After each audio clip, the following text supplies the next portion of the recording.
Bonjour à tous et bonne année 2024. Mais chef, on est déjà en avril. Qu'est-ce que tu nous parles de bonne année? Bon, c'est vrai, j'ai du retard. La saison 2023 est déjà terminée depuis un bon moment maintenant, et voilà, enfin, le moment, pas trop tôt, de vous présenter mon top. C'est un peu la routine pour savoir qu'est-ce qui m'a le plus marqué sur cette saison, et aussi afin de voir si mes goûts ont changé, et évidemment, de faire le bilan. La saison de 2023 n'était pas sans nouveauté puisque j'ai eu la chance de faire pas mal de nouveaux coasters ainsi que de nouveaux parcs, et vous allez voir, il y a de la grosse nouveauté. Mais j'en dis pas plus, il est temps d'entrer dans le vif du sujet, et pour ce, un petit voyage dans le temps est nécessaire. Allez hop, on se retrouve en 2023.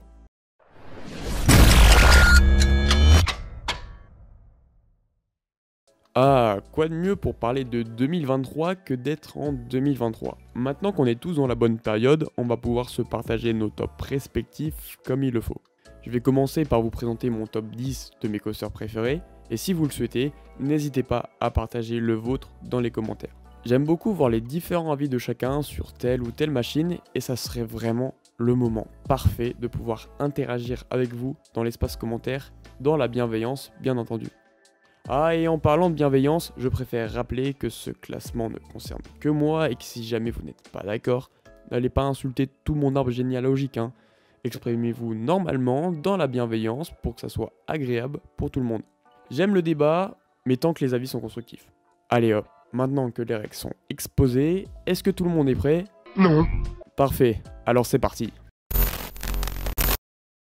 On entame ce top directement avec du lourd, un coaster qui a fraîchement ouvert en 2023, j'ai nommé Toutatis au parc Astérix. Alors Toutatis, c'est un coaster qui lors de mes rides m'avait fait beaucoup d'effets, j'étais vraiment en extase devant lui, mais, parce que oui, hein, mais, plus le temps passait, plus je faisais d'autres coasters et moins j'avais de l'affect pour lui. Je préviens tout de suite, hein, c'est pas pour autant que c'est une mauvaise machine, loin de là. Avoir une telle bécane en France, c'est vraiment magnifique. Déjà, je soulignerai la diversité des éléments que comporte Toutatis. On a de l'intensité, du tassement, des airtime qui sont bons mais trop secs pour la plupart, sauf un qui est vraiment parfait, ainsi que de bonnes sensations de hanging. C'est un coaster que je trouve plutôt court, même si ça me dérange moins qu'un RTH, j'aurais bien aimé 2-3 éléments histoire de bien conclure le ride, sachant qu'il arrive sur les freins finaux à pleine balle quoi. C'est vraiment frustrant. Sa première partie qui va jusqu'au sommet du topat, est vraiment super bonne, avec des éléments qui s'enchaînent super bien. On a une réelle harmonie dans les transitions et enchaînements, avec un premier launch très surprenant qui pousse très bien, et surtout la première inversion qui nous offre un super bon moment de hanging.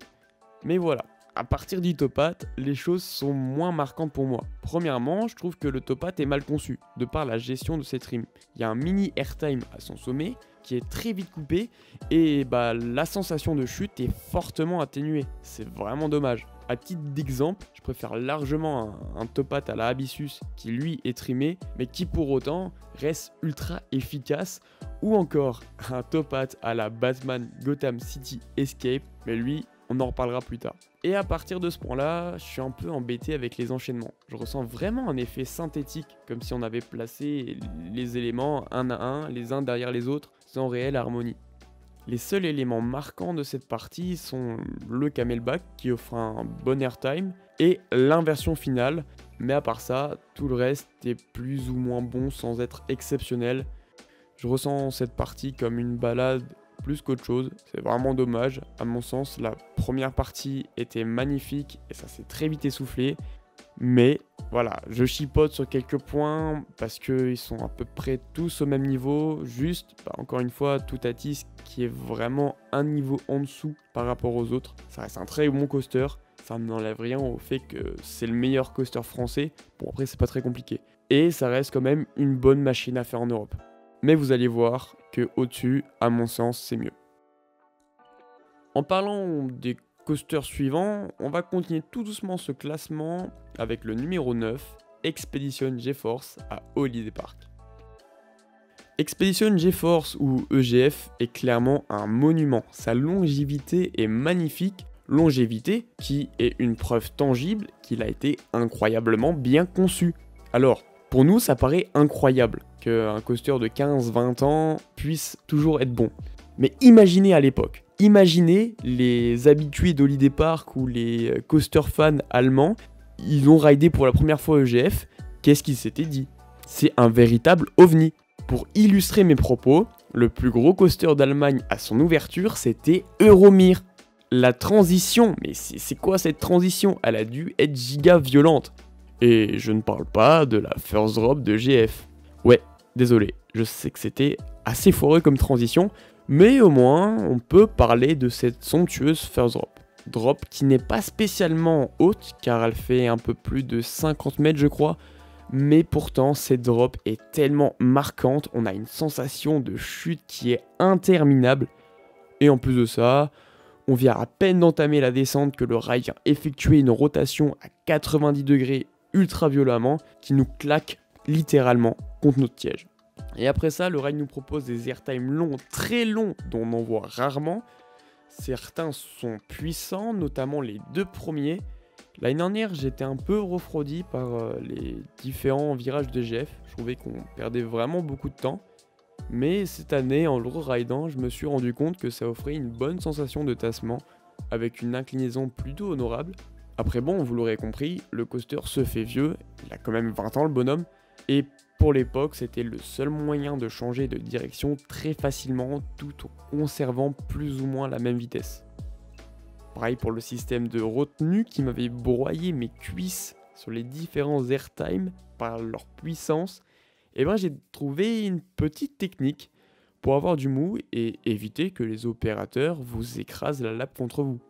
Et honnêtement, ça fait toute la différence. Bon après c'est pas ce qui va vous changer le confort, hein. Le confort est toujours pas là, ça reste des Sasis qui sont certes confortables, mais ultra condensés par rapport aux autres sièges du wagon. Donc globalement, si vous êtes grand, force à vous. Voilà, donc en conclusion, c'était une excellente redécouverte de cette légende. Car oui, on peut clairement parler de légende, qui m'a laissé une bonne impression cette saison. Il remonte grandement dans mon estime. Pour autant, je préfère les coasters qui sont très variés en sensations. Numéro 8, un coaster tout juste devant EGF qui est dans le même pays, le Grand Taron à Phantasialand. Taron ou Taron, hein, dites comme vous voulez, y a moyen que j'alterne entre les deux sans m'en rendre compte. Je vais être un peu plus rapide sur celui-ci, sachant que je n'ai pas eu la chance de le refaire cette saison. Donc mon avis commence à dater un peu, c'est à peu près le même que l'année dernière. J'ai modifié 2-3 trucs avec l'expérience qui s'est accumulée, si on peut parler de ça d'expérience. C'est assez dur d'être critique avec un coaster tel que Taron, parce que bien qu'il est loin d'être le meilleur coaster d'Europe, c'est subjectivement un coaster qui est giga sentimental pour moi, mais on va tâcher de rester objectif. Taron est un coaster qui, bien qu'il ne comporte quelques moments de G négatifs et quelques airtime, la quasi-totalité de son layout se base sur les G+, et les différents virages. Il y a des changements de direction bien violents comme le GF turn juste après le second launch et les différents S-turn qui sont parsemés tout le long du layout. Taron, c'est clairement un coaster qui génère une énergie assez atypique. Quand on voit un élément de Taron, on dit pas hop c'est un EGF turn, hop c'est un S-turn, on dit non c'est l'S-turn de Taron, non c'est le virage de Taron. Je sais pas si vous voyez plus ou moins ce que je veux dire, mais en tout cas c'est le ressenti que j'ai. Et en plus de cette énergie-là, il y a autre chose qui se démarque sur Taron. C'est qu'il n'y a pas un seul élément qui se démarque des autres. Ils sont tous globalement à la même échelle, et ce qui fait toute l'identité du coaster. Là, c'est clairement pas des éléments qui sont placés les uns derrière les autres.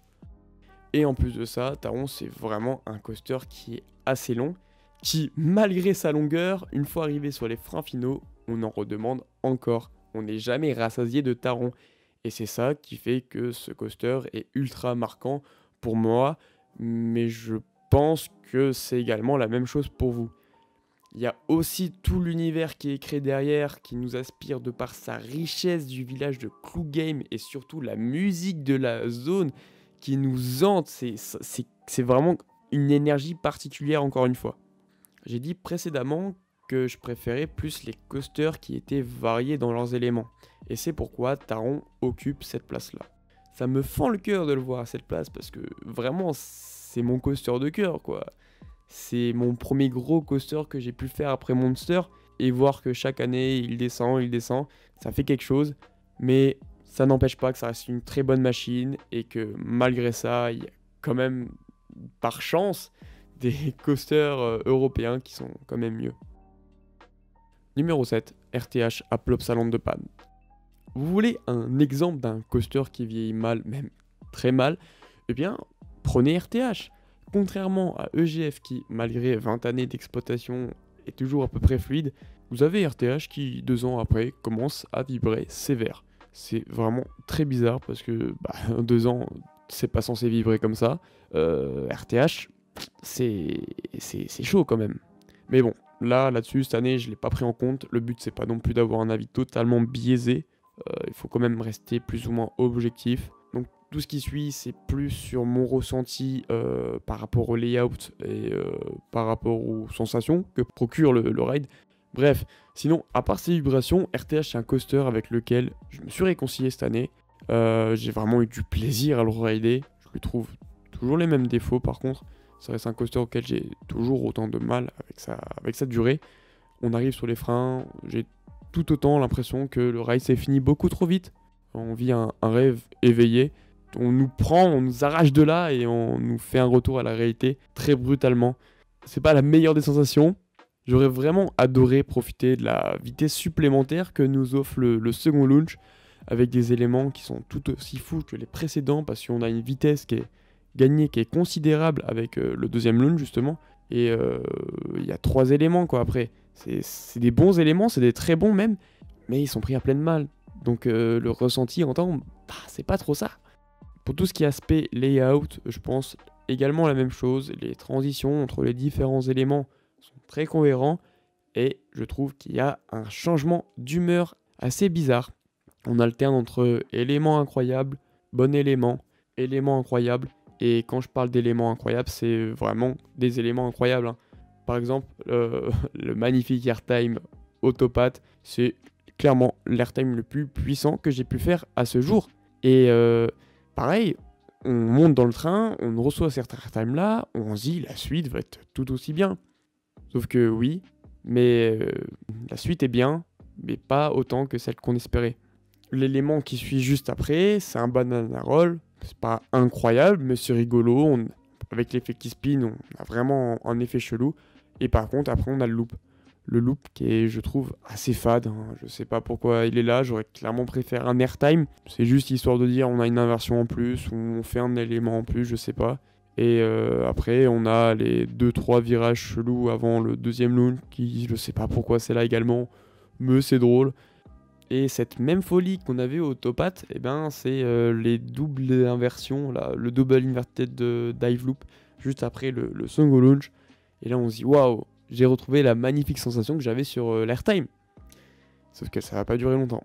Parce qu'il y a le double dive loop, il y a le virage ras du sol, 2 airtime, et c'est fini.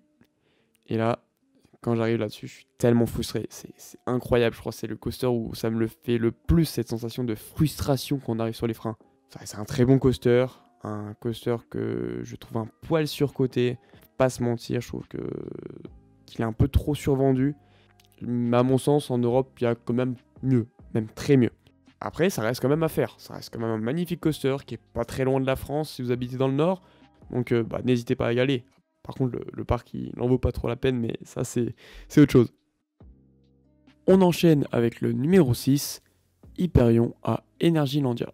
Encore un coaster de chez Intamin, mais cette fois-ci un hyper coaster, et ce n'est pas n'importe lequel, puisque du haut de ses 77 mètres, il s'agit du coaster à lift le plus haut d'Europe. Rien que ça. Et en plus, vu que c'est pas assez suffisant, on se dit, tiens, la first drop va avoir 77 mètres, sauf que non, il y a 5 mètres de plus parce qu'ils ont construit une sorte de tranchée pour dépasser les 80 mètres. Et ça, c'est juste fantastique. Hyperion comporte une first drop de 82 mètres qui est un véritable trou noir. Elle n'a pas le changement violent d'un Conda ou d'un EGF, mais croyez-moi, elle n'a pas besoin de tout ça puisque sa hauteur lui suffit amplement. Dans le ride, ça paraît juste interminable. L'élément juste après est un airtime qui nous envoie au paradis puisqu'il est tout aussi puissant que le premier airtime de Conda. Et il a la même longueur, voire même un poil plus que le premier de GF. C'est clairement l'Airtime Best of d'Intamin. Le dive drop qui suit donne une très bonne sensation, surtout sur les côtés. On a vraiment l'impression qu'on va se faire expulser du train pour se retrouver sur le parking. Et après, le layout va être un peu plus ras du sol, avec pas mal de bons airtime, surtout le bunny hop de fin. C'est un peu plus court qu'un EGF ou qu'un Conda, mais c'est tout aussi bon. Et j'ai entendu dire à maintes et maintes reprises que ces vibrations dérangeaient. Et pour le coup, j'ai pas trouvé que ça tapait tant que ça. Peut-être que j'ai eu de la chance, peut-être que je m'attendais à pire, mais à mon sens, pour vous donner un ordre d'idée, c'est les mêmes vibrations qu'il y a sur un EGF ou que sur un Conda, mais un peu plus fréquemment. On est clairement très très loin d'un RTH en termes de vibrations, je vous rassure. C'est clairement un coaster qu'on a envie de chain ride sans jamais s'arrêter. Bon, malheureusement, sa file le permet pas parce qu'on passe plus de temps à faire tout le tour de la file qu'un ride d'Hyperion. Mais c'est pas ça qui va nous empêcher de chain rider, évidemment. Pour ce qui est de la position dans le train, je préfère le last row pour justement avoir cette sensation de tirement dans la drop et qu'elle paraît d'autant plus interminable. Se faire malmener par le train, c'est vraiment quelque chose de très puissant dans Hyperion. Plutôt que les airtime longs, plus puissants certes qu'on a à l'avant du train. C'est clairement une excellente machine et ça nous conforte bien dans l'idée que Intamin est un maître dans l'art de faire des coasters incroyables. Toujours avec nos gros joujoux de chez Intamin, mais cette fois-ci retour en Belgique pour parler du magnifique Conda qui occupe la 5ème place. Alors ce gros bloc que comporte RTH, Hyperion, Conda se départage très difficilement car on a affaire à d'excellentes machines, bloc auquel on peut clairement rajouter EGF car entre nous, Conda c'est une recréation d'EGF en plus moderne, mais mettons les choses au clair tout de suite, EGF a la meilleure drop et ça c'est indéniable. Conda lui va vraiment être plus varié dans les éléments qu'il comporte, la première partie est super aérienne avec le combo Airtime, Outward Banker Turn et non-inverted Cobra Roll. L'airtime est assez puissant, bien qu'il ne soit pas aussi long que ses grands frères. Et l'outward, que dire de cet élément, c'est juste divin. Le train veut se détacher du rail pour finir sur Calamity Mine, c'est n'importe quoi. Et après, malheureusement, il y a un élément qui est pas aussi ouf que les deux autres, c'est le non-inverted Cobra Roll, qui je trouve est bon qu'uniquement à chaud et même à chaud en ride nocturne parce que sinon ça sert juste de demi-tour sans trop d'éléments en plus, sans trop de sensations procurées. Après la CDA et Intamin ont voulu tenter un truc, pourquoi pas, c'est pas franchement réussi mais merci pour l'idée. L'élément là permet également de mettre fin à la partie aérienne du coaster, tout le reste est plus ou moins ras du sol avec une série de virages puis une partie avec des airtime un peu chelous. C'est vraiment un des rares coasters que j'ai envie de chain ride jusqu'à la fermeture du parc. La single marche tellement bien en plus que on peut clairement le faire. C'est un coaster où je lui trouve très peu de défauts, mis à part le non-inverted Cobra Roll encore une fois. Sinon son layout est vraiment parfait selon moi, très simple dans le concept, avec quelques éléments modernes, mais qui sont d'autant efficaces. Mais surtout, Conda, c'est à faire en nocturne d'Halloween, c'est vraiment pas le même entre les nocturnes d'Halloween, même les nocturnes estivales et l'exploitation annuelle classique entre guillemets. Là, on a des airtime surpuissants, on se fait éjecter de partout et ça, c'est exceptionnel, c'est génial, j'adore. Pour conclure avec lui, c'est toujours aussi bon, j'ai toujours autant d'affect pour lui et à mon sens, c'est le meilleur coaster de Belgique. Même si RTH reste quand même bien, n'insultez pas dans les commentaires SVP. Numéro 4, au pied du podium, l'Air Coaster à Legendia. Ah, l'air. Rares sont les coasters qui nous laissent à coup sûr un coup de cœur dès le premier ride. L'année dernière, j'ai vu cet effet avec Carajo et cette année, ou plutôt les heureux, sont deux coasters de chez Vekoma. Le premier, vous l'aurez compris, sans trop de difficultés, il s'agit de l'Air Coaster. Et le second, un coaster qui j'imaginais Family++, Abyssus. Cette saison, Vekoma a clairement monté dans mon estime et surtout pour sa nouvelle génération. Pour ce qui est de l'air, c'est un coaster juste excellent avec une intensité vraiment très importante qui vous laissera un voile gris à coup sûr. Et étant sensible au voile gris, ça a même viré par moments au noir. C'était assez rigolo. Au premier abord, on peut penser que l'air c'est un coaster très court, mais ça l'est pas du tout parce qu'au point de vue ressenti ride, on a clairement l'impression que c'est la longueur parfaite. C'est pas le plus long du monde, mais une fois sur les freins, on a cette sensation de satiété que très peu de coasters donnent, et ça fait toute la différence. Un coaster peut être long, un coaster peut être court, mais ce qui compte avant, c'est la sensation de satiété. Étant pas forcément fan des coasters qui se basent que par de l'intensité, l'air ça m'a totalement conquis, puisque tout son layout ne se base pas uniquement sur ça. En plus, il y a des jets positifs, de très gros moments de jets positifs, mais aussi de très gros éjectors, ce qui forme un mélange ultra organique.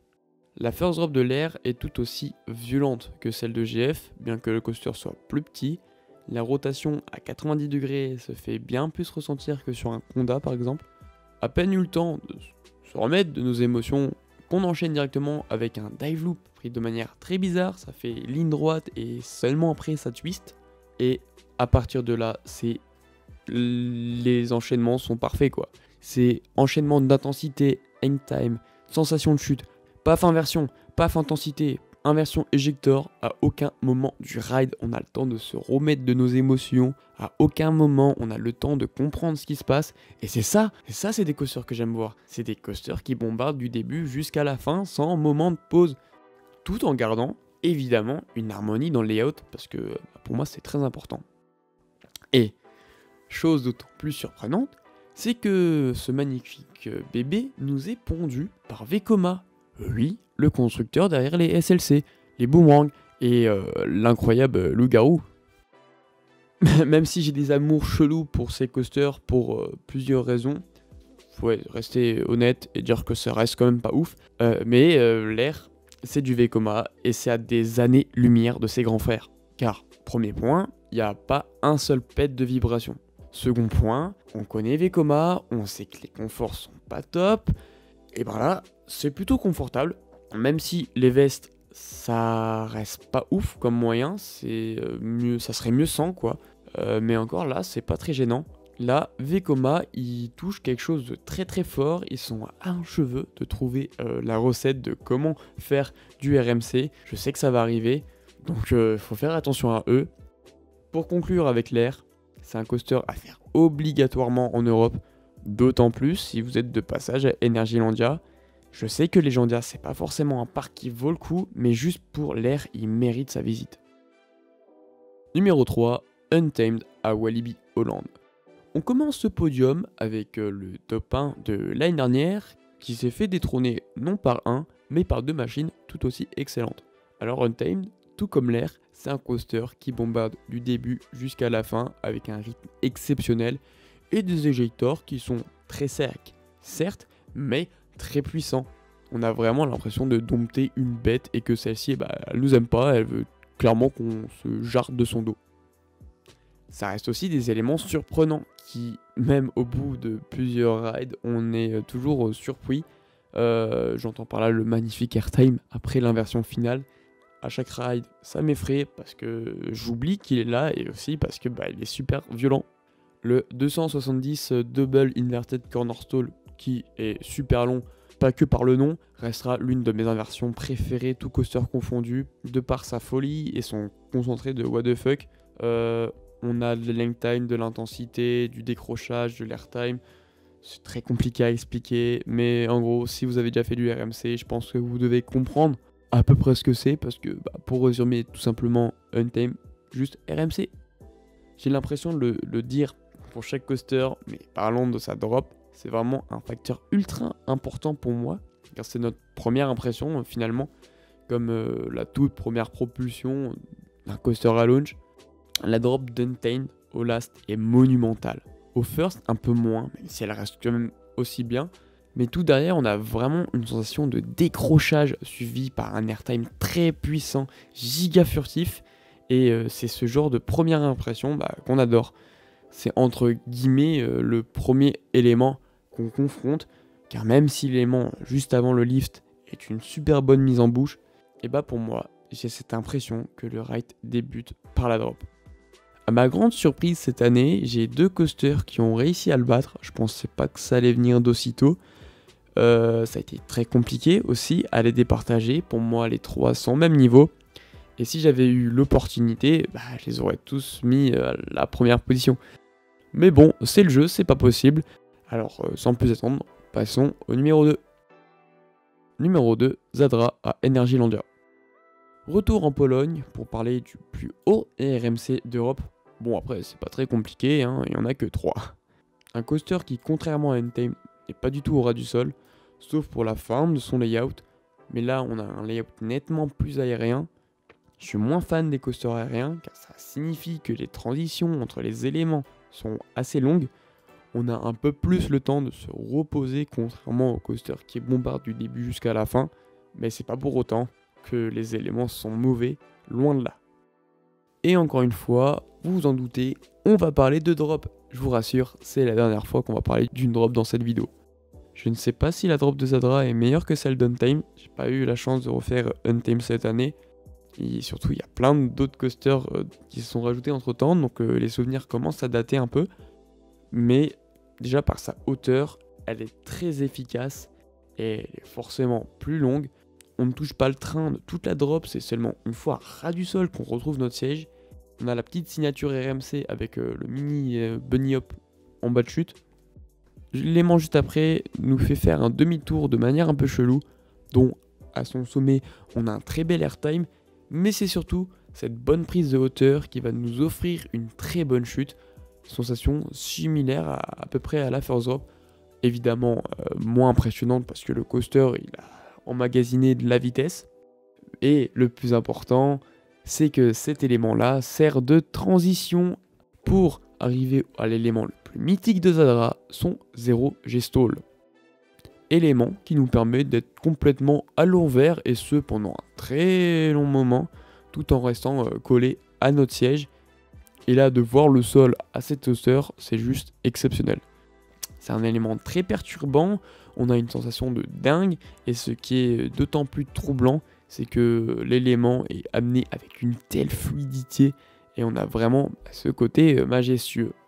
Pour parler de mon élément préféré, je dirais que c'est le S-turn en fin de layout qui est pris à pleine balle, où on a un éjecteur de zinzin qui nous fait penser à ceux d'Untamed. Pareil pour l'outward au-dessus de la station qui est d'une brutalité folle. Clairement, Zadra n'a pas à envier les autres coasters pour son layout car il comporte d'excellents éléments. La plupart du temps, les airtimes sont assez longs, pas surpuissants mais pour autant très efficaces. Et si je devrais comparer Untamed à Zadra, je dirais que les deux sont au même niveau avec une petite préférence pour Untamed. Mais là je vous vois venir. Pourquoi Zadra est devant, si je préfère Untamed, c'est que j'ai eu la chance de faire Zadra en survitesse avec le coaster qui sentait le brûler dans la file d'attente. Les roues faisaient des étincelles, c'était une giga dinguerie. Et vous en doutez, le ride était totalement fou. Hein. C'était clairement l'un des meilleurs rides de toute ma vie. Et c'est uniquement pour cette raison que je mets Zadra devant. Sinon pour moi les deux sont plus ou moins au même niveau. C'était intense, violent à la fois, la fluidité était la même, mais le côté majestueux s'est transformé en un démon et le train était complètement incontrôlable, on ne sait pas où il allait. Et en plus, on était dans le noir et ça c'est vraiment bien, ça c'est vraiment très bien les coasters dans le noir. Parce qu'on ne sait pas où on va, même si on connaît le layout. Comme pour Untamed, je pensais pas qu'il allait être battu d'aussitôt, parce que battre du RMC, surtout du RMC en survitesse, c'est très compliqué. Mais quelques mois après, j'ai eu la chance de faire un autre coaster. Je pense que vous devez vous en douter, je l'ai évoqué en tout début de vidéo. Il s'agit bel et bien de Batman Gotham City Escape à Parque Warner Madrid, qui occupe cette année la première place. Alors que dire de Batman ? À mon sens, c'est clairement un best-of de tous les plus gros coasters, surtout des coasters Intamin, et étonnamment, le rendu est exceptionnel. Il y a vraiment quelque chose qui se fait naturellement dans les transitions, contrairement un Toutatis qui lui est très synthétique. Là on a un effet ultra harmonieux. Les 3 propulsions sont vraiment très très bonnes, surtout la première, qui nous donne pas tant de vitesse que ça, mais pour autant elles nous font un bon gros taquet. Les 4 différentes inversions du coaster nous procurent 4 types de sensations différentes. La première, on a un hang time giga constant, puisqu'on prend l'élément à peu de vitesse. Le dive loop est, comme je dirais, coupé en deux, puisqu'on a un airtime à son sommet, puis d'un coup on chute. Le corkscrew, c'est ce qu'il y a de plus classique, hein. C'est un roll, pas très exceptionnel, mais lui est pris à pleine blinde, donc ça paraît giga intense. Et enfin, la dernière inversion du parcours, le 0G stall. Alors autant je préfère le 0G stall de Zadra, parce qu'on regarde le sol depuis 40 mètres de haut, mais là l'inversion fait toute la différence de par ce qui s'est passé avant.